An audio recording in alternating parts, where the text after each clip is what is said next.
Right then, how we doing, guys? Like, yeah, as promised, like, yeah, there's today's nodcast is going to be controversial. It's going to be of the subject matters which sometimes unspoken about, like, yeah, it's heroin, crack cocaine, and basically the battle to addiction, like, yeah. So I've got my he's a good friend of mine, so I'm going to protect him as much as I can. His face is going to be blurred out, and I've got a good friend of mine here with me right now, Mr. Underhill. Would you like to say hi, Mr. Underhill? Hello.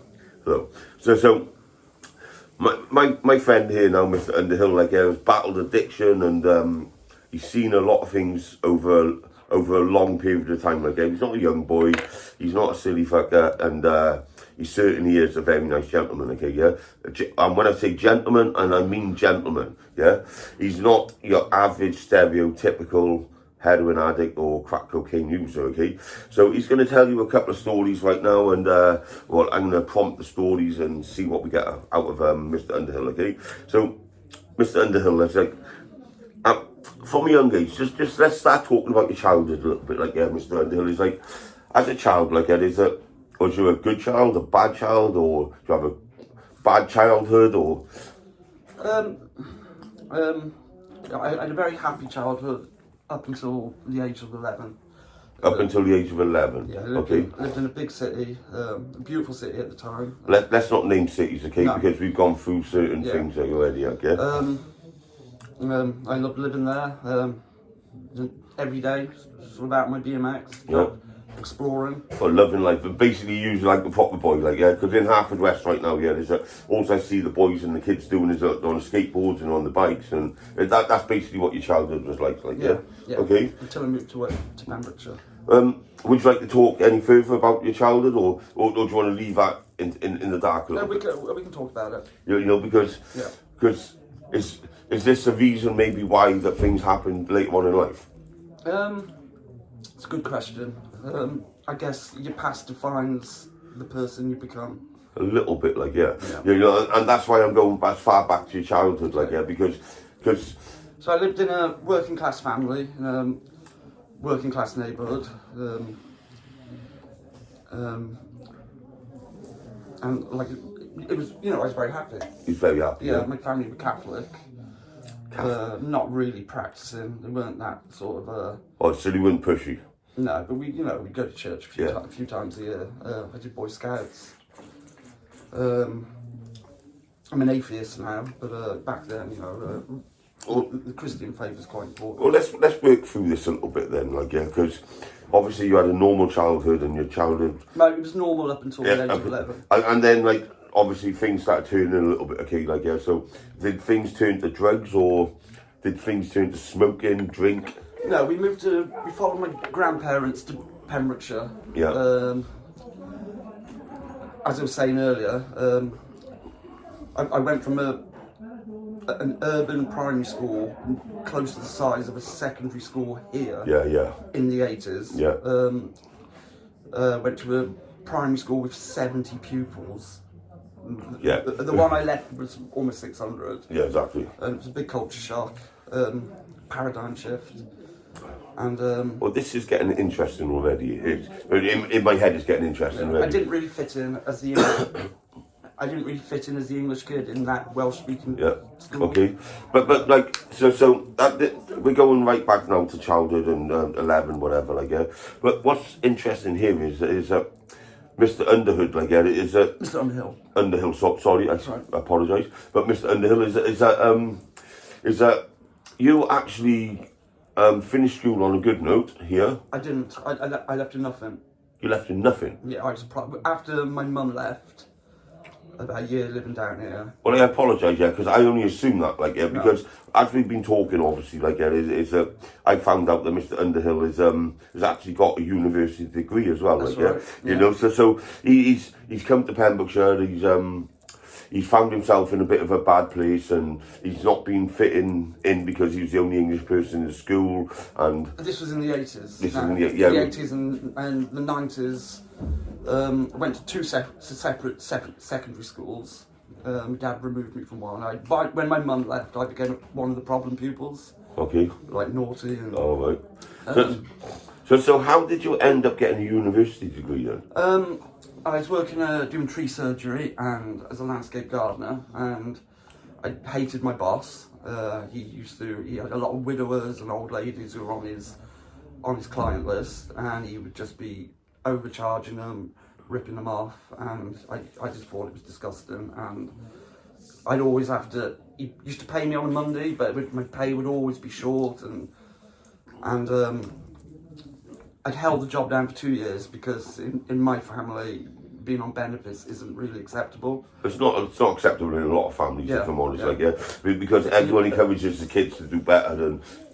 Well, my dad was quite big in the trade unions in the 70s and 80s. He had that whole working class ethos. So what did you actually finish university with then? Like, what sort of degree? But I'm curious to know, because university isn't somewhere you just walk in. You need an education to get a university education. So I was, after the age of 21, you can go in with lower entry requirements. Okay. Because I didn't really have any formal qualifications, I had to write an essay to prove I was literate. Okay. And that got awarded a B-. So here we go, guys. Okay, yeah. So this guy is now telling us is that even though he didn't pass school and whatever else, but he is still very educated and he is still very switched on, and he understands and he knows fully what he's doing and how he's doing it. So moving forward here now, is that now I'm going to start making things a little bit more interesting, if you don't mind. Yeah, Mr. Underhill, let's move on, is that at what point then in your life did you start using drugs? At the age of 16, so you had the rave culture came in, and you had 2 clubs in the local area, Checkers and the Night Out, and they both catered to that. But what drugs was this? Was this MDMA, pills, ecstasy, acid, speed? Cocaine was pretty much out in my price range in the early 90s. It's a lot more expensive now.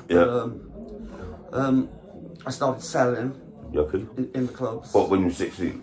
17. 17. Yeah. So okay. I didn't take the drugs if I was selling. Yeah. I used to get a buzz from selling them. So of course. I might walk in with 70 pence on me and walk out with like. But it's an excitement, isn't it? Yeah. You know, I've been there. I've got a story to tell about that myself, But so unless someone interviews me, they won't know. But we're on about your story. So I did that for a few years. Then I stopped selling and I started using a lot of speed. Yeah.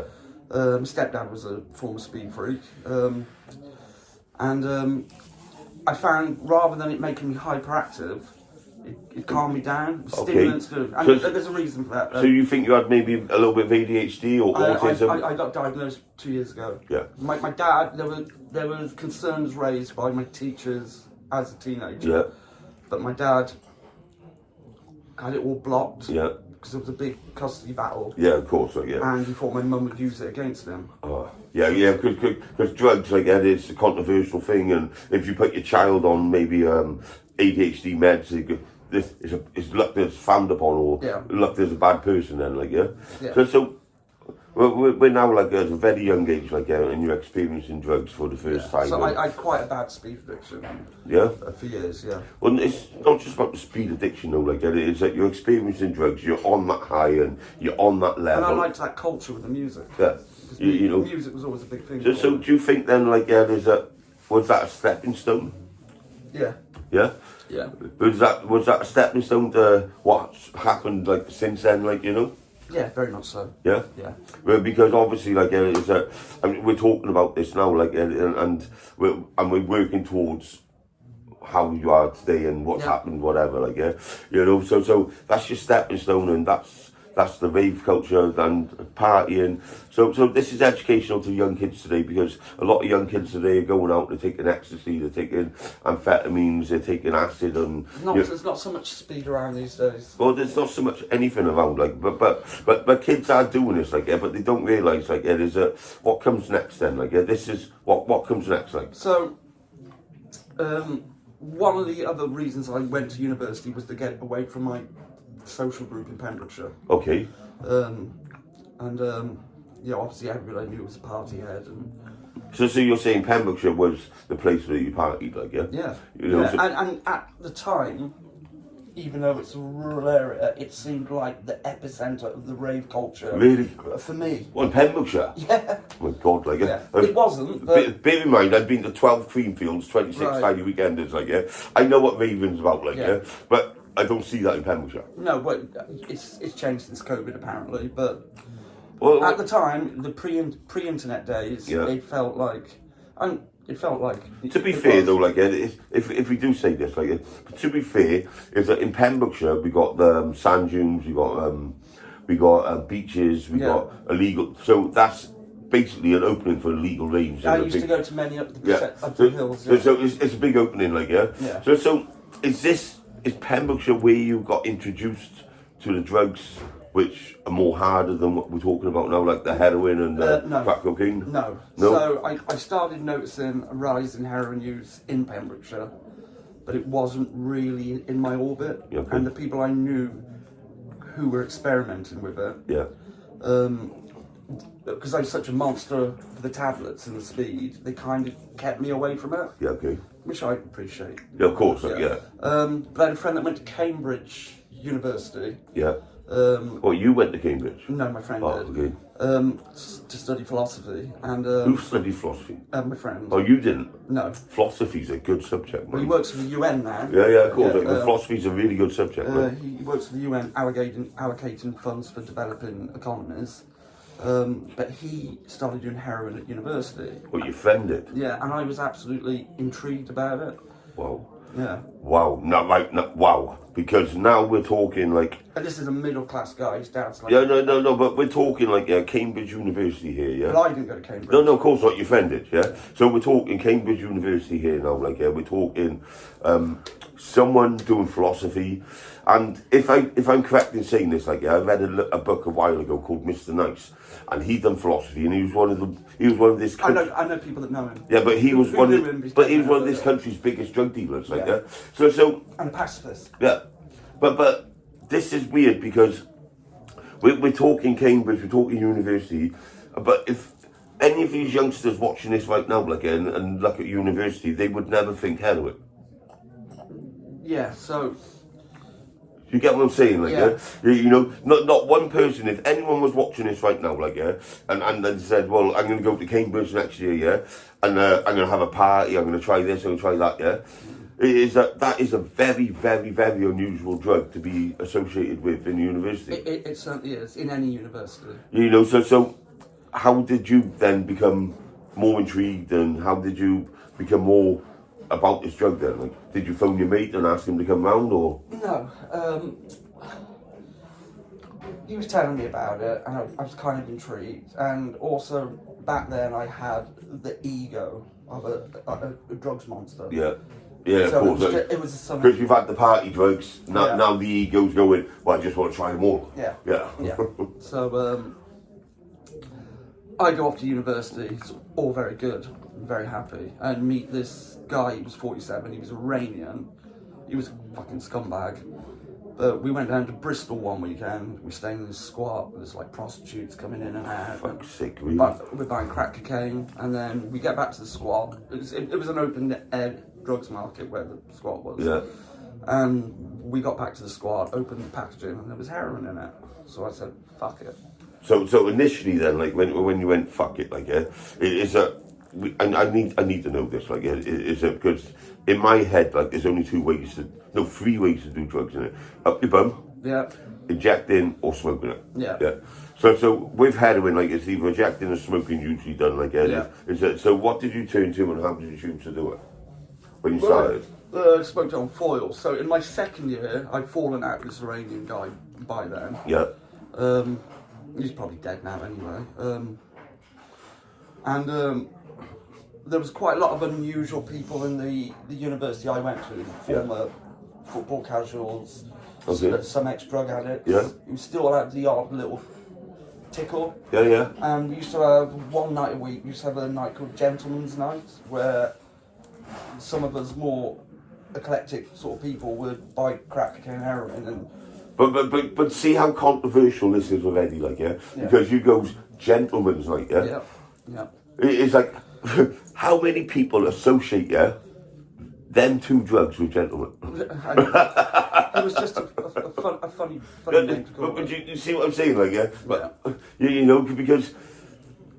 So anyway, keep going. Well, so you was a gentleman's night and I was making a lot of money at the time through drugs as well. yeah. So there's still party drugs, like yeah. Yeah, weed, cocaine, MDMA.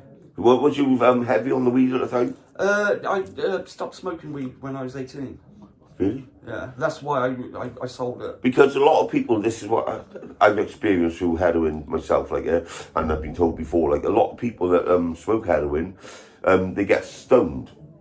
Yeah. Yeah. So a lot of people that smoke weed associate their weed with heroin because it's like being stoned. So in the gentleman's night, it was mainly more about the crack cocaine. Okay. But yeah. so we buy a lump of crack, maybe 4 or 5 of us, and we buy just 2 bags of heroin. Yeah. Because we're not addicts. No, of course not. Not at this point, no. Yeah, so that would be enough to nullify the anxiety of when the crack runs out, and it would make us vomit. Yeah, but at this point, like you're not really an addict. No.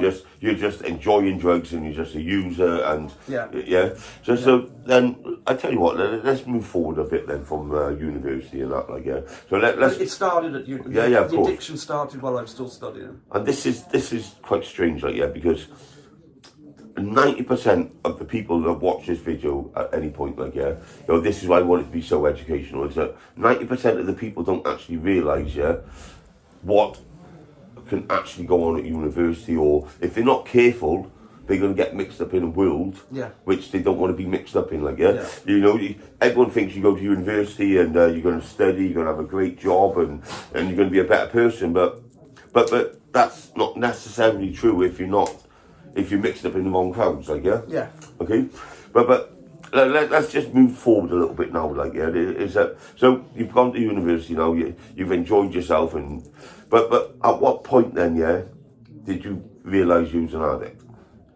I met a girl, fell for her, and then it filtered out pretty quick. We're still friends now. We're still very close now, but she didn't like the fact I was using more by this stage, maybe 3-4 times a week. I still had a lot of money coming in. Yeah.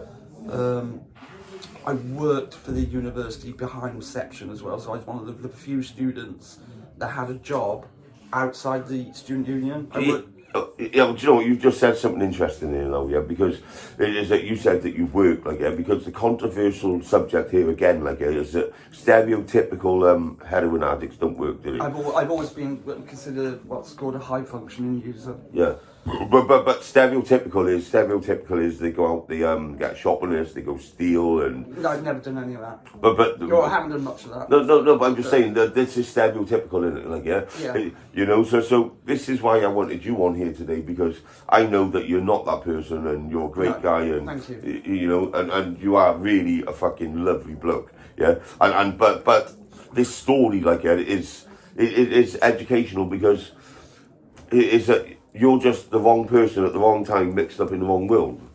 Yeah. Yeah. Yeah. You know, but we're still going back to, like, though, when you realised you was an addict, like, yeah, because When I first realised I was in trouble, so I remember the day very well. I was with my mate, and we bought some cocaine, we listened to some music. I said, hey, I'm not going to use tomorrow heroin. And I went into work and started getting, thought, okay, you know I was on it last night. By the time I finished work, I'm in full precipitation. like, I'm going to stop you, sorry, like, yeah. Can we talk a little bit more then about the drug heroin again? Because it is a... Well, this is what I'm on about. Yeah, but can we talk then how the drug makes you feel when you're on it? I felt very calm. I found I processed negative emotion in a different way. Yeah. And, but then, like, can we also talk then, like, what it was like not to have the drug? Well, yeah, that weekend, when I said I'm not going to do it again, when I finished work, I was in, like, a state of panic. I was that.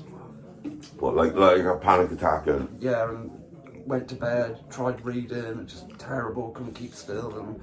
And luckily, a friend of mine had just had an operation, and he was in pain, and he rang me at 2 a.m. saying, do I know anybody?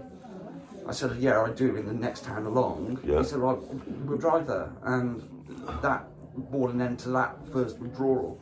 Okay. Which But at this point, you didn't know what a withdrawal was. Right? I did that night. Yeah. Yeah. But you didn't know until that point. I just knew I didn't want it to happen again. Yeah. Yeah. You know, so well, when we're talking about withdrawals now, like, it is how bad are these withdrawals? Like, it's horrendous. You know, you can't, if you haven't experienced it, you can't really you can't really let. You think speed come down is bad? They're a duck walk compared to heroin. Yeah. Well, try and explore that a little bit more if you don't mind. Like, it's like, does it make you sweat? Does it make you think different? Or, does it make you ill? It makes you ill. Let's just try and explore it just a little bit more. Do you know what I mean? Okay, it's like a terrible flu, but 1,000 times worse. You get restless legs, or your whole body will ache like pins and needles. It does sound horrendous. You'll also be emotionally vulnerable. Emotionally, and that's like suicidal. Yeah. Yeah. And that's the worst part of it for me.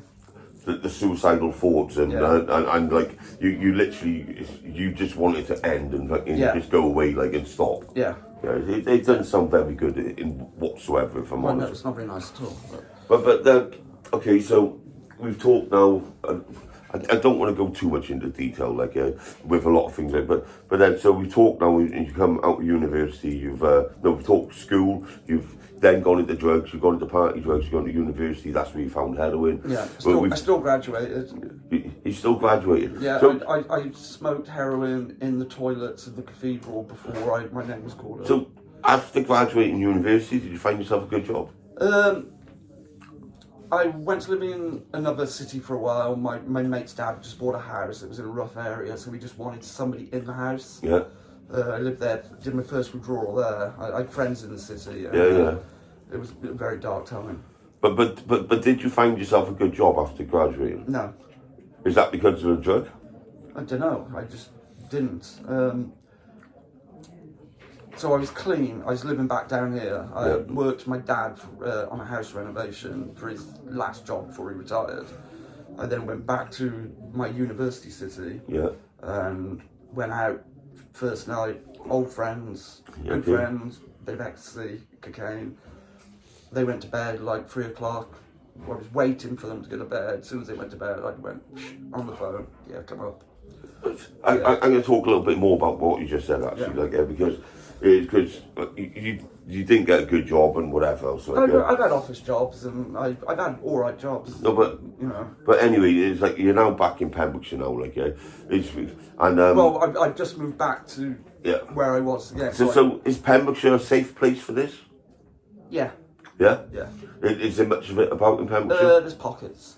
Yeah, there's pockets. So there's little bits and yeah, it's intermittent though. As far as I know, I'm not on the scene here. So. Yeah, anyway, Mr. Underhill was Mr. Underhill obviously is it's like you're now in Pembrokeshire. I want to know where did this drug actually take you? Did this drug take you on a journey, or did you journey with the drug, or? Yeah, it's taken me on a journey into a world of violence and a world where you just can't trust anyone, and the stigma attached to it. So how did you cope with that then?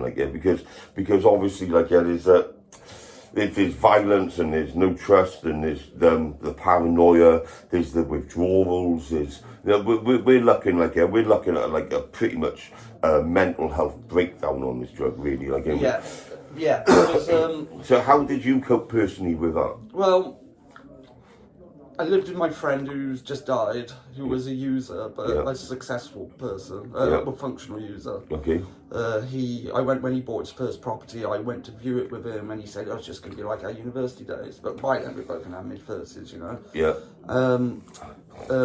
We had a nice house. I worked at the local hospital for 5 years. Yeah. I was using at work. They knew I was using at work. Well, they actually knew. Was that acceptable? Not really, but they just tolerated it. A lot of the... There's another story there. A lot of people the patients were coming in from the satellite towns around the city. Yeah. Were, after 2 years, they knew to ask me to source them within the city. Yeah, but we're not. We've left Pembrokeshire again, then. Have we? We've left Pembrokeshire. Yeah. We've left Pembrokeshire again, and you're now back into the city where Yeah. this is widely available. I Yeah. guess. So I was sorting the patients out, who were users, like cars full of Asians, fucking coming to meet me at the hospital, Yeah. and me sneaking off, and yeah, just madness, really. You know. Yeah, but how did you cope with it? You know, I coped with it by knowing that it supplemented my addiction. Yeah, but it's your coping mechanism is it because you always knew your next fix was there, or? Yeah, and a lot of the people, I managed to maintain friendships with friends and family where most of the other addicts didn't, because I'm not a thief. No, of course not. I'm not a scumbag. No, you're not. Like You're what I far said to from you it. earlier, Yeah. I don't consider myself to be white trash or anything No, like of that. course. I managed to still maintain friendships and relationships. Yeah. Was that difficult? Yeah. Yeah, But I did it. Yeah, but what's that difficult? Because obviously your stereotypical is a thief and robber for their own family. And I've never done that.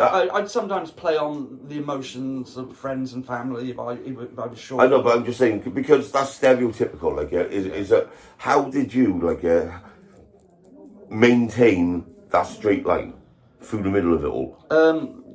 When I first went into active addiction, I said I'm not going to behave like some of these characters. Yeah.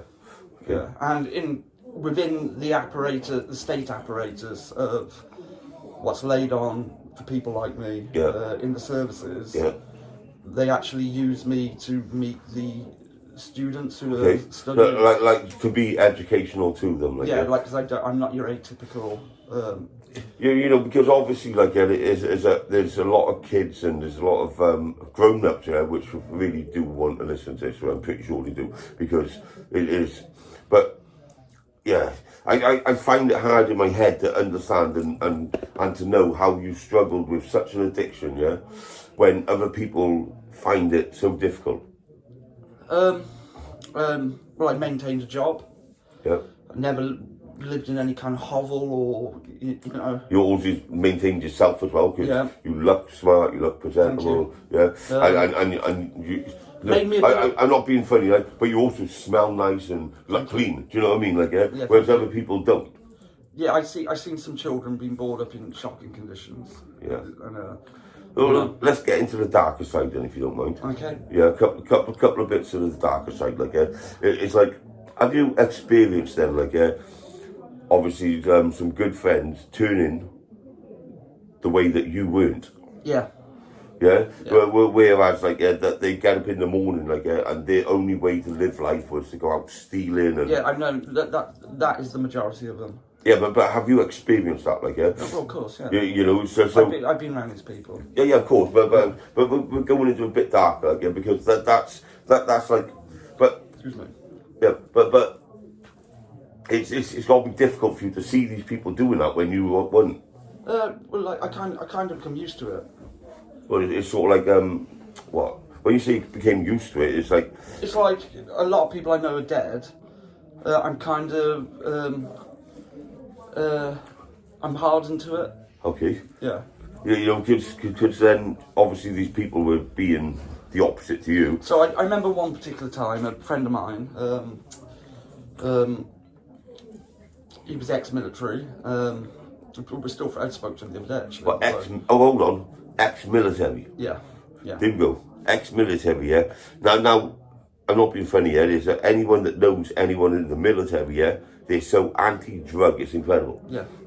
Yeah. So ex-military. So I remember it was his daughter's birthday the next day, and he was just all the cards had come in from the family, extended family. He was just opening the cards, getting money out, opening the cards, just thinking, what a terrible thing. You know? Yeah. Well, he's literally stealing off his family. Off his daughter, yeah. Wow. Yeah. Oh, that's incredible. Yeah. Off his teenage daughter.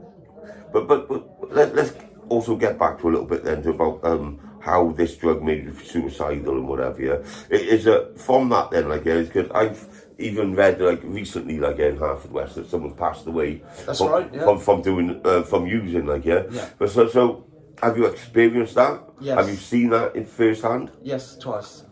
How did that make you feel?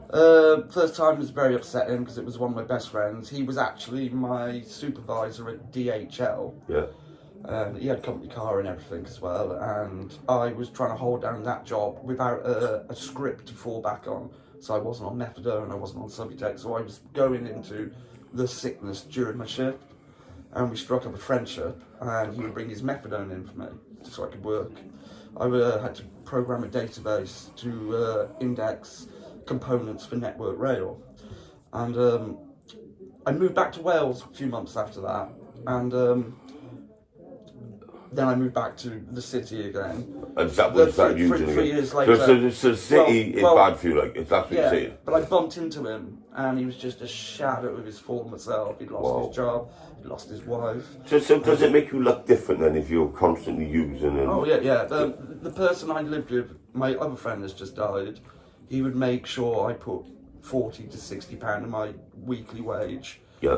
Into shopping and food, yeah. And we had nice things. We had a gaming room and of course, we had turntables and you know because I had every major games console at that time and several PCs. But do you know what makes this really interesting as well? Like, it is because if we go back to, I think it's the 70s when this was rife, the drug. 70s and 80s, and then the mid 80s, crack cocaine.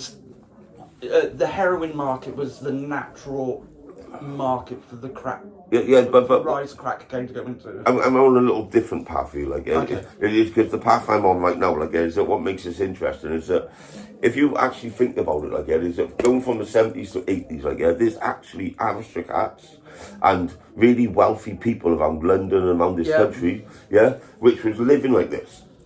Yeah. Yeah, you know, so basically, it's like, would you say then you was living like these aristocrats, but you had the mindset of them, but not the poor person? I'd say I had a bit of both. Yeah? Yeah. You know, not saying that you have money or got money, but your mindset was obviously slightly different to your average user, like, Yeah, I didn't like seeing children being brought up in just around this chaos of addiction in their parents. Did you see a lot of that then? I saw a lot of it, yeah. What about homelessness? There's been several periods where I sofa surfed. Yeah. With other users. Was that, how was that experience then? Because horrendous. You know, because obviously these users are people that you don't want to really mix with in society. One of them was a good friend. His addiction to heroin came through me introducing him to it. Yeah. Oh, you introduced him? Yeah. Oh, wow. Yeah. So how does that make you feel, though? Now in these sober days, it makes me feel very ashamed. Yeah, of course. Yeah, of course. Like, because is I don't know what your head was thinking in that time, like, but I presume during that time everything was great. Yeah, he met me when I was still making a lot of money. I was still at university, and one day I was coming to stay with family down here for 2 weeks, and he had no money to buy weed, so I ticked him a load of weed. And I said, "Oh, will you drive me to this guy's house?" He said, "What you getting?" I said, "Well, I'm going to buy some heroin." He said, "I've never done it." Really? He said, "Do you want to come?" As easy as that? Yeah. He said, "Oh, do you want to come down mine? And I'd like to try." I said, "Okay." But look how easy, this guy's just explained to you, look how easy that just was, like, I used to get petrified that my kids go to the shop and someone give them a bag of weed to put whatever, like, but look how easy it is. Let's do another 20 minutes first. Okay. Right, listen, guys. Like, you're going to note this throughout my video now. Like, that I've had to cut it short, and I've had to. We just basically had to readjust during the conversation, like, because this is like like I said at the start of the conversation, this is very controversial, okay, and so. You can imagine there's a lot of emotions going on right now. There's a lot of everything going on right now, But we readjusted ourselves and we're starting the video again, okay, And where was you last time? I think we were touching last time, like, obviously touching about we was getting into the darker stages of this drug, like, and where it was taking him, like, So the darker stages of drugs, like, yeah, is that we've just literally just had a conversation less than a minute ago, like, yeah, is that obviously, let's talk about your health on this drug. Generally horrendous. Yeah. I weighed about 7 stone. I had a very physical job the last 10 years. Yeah. Worked a good job, working all over the country. Yeah. A lot of drug use on the job where the company was kind of let it happen because we do so long on the motorways and did mad hours and they would give us 11 days notice of a drugs test to just boys. Does heroin come up on the drug test then? Yeah, it will. But you can sometimes get around it by saying I've been taking cocodamol. Yeah, but I'm only asking, like, yeah, because I had a drug test not long ago, like, yeah, by the police on the side of the road, yeah? Right. And they only tested for marijuana, cocaine. Yeah. They didn't test for heroin. There's different tests. It depends how expensive the test kit is. So when you take this drug then, like, yeah, do you look normal? You can come across normal. Yeah? Yeah. You know, because obviously, like, yeah, you take some drugs, like, yeah, which is cocaine and say amphetamine and MDMA, like, yeah, but your face changes and... Well, we did a lot of speed on this job because I worked with a lot of Eastern Europeans and they love their speed. And so I've taken a lot of speed on the job as well. Yeah. The long hours, you know, driving up to the north of England or driving through Essex. I'll be honest, people, like, yeah, this interview, like, yeah, it's literally hurting my head because there's so much, like, yeah, and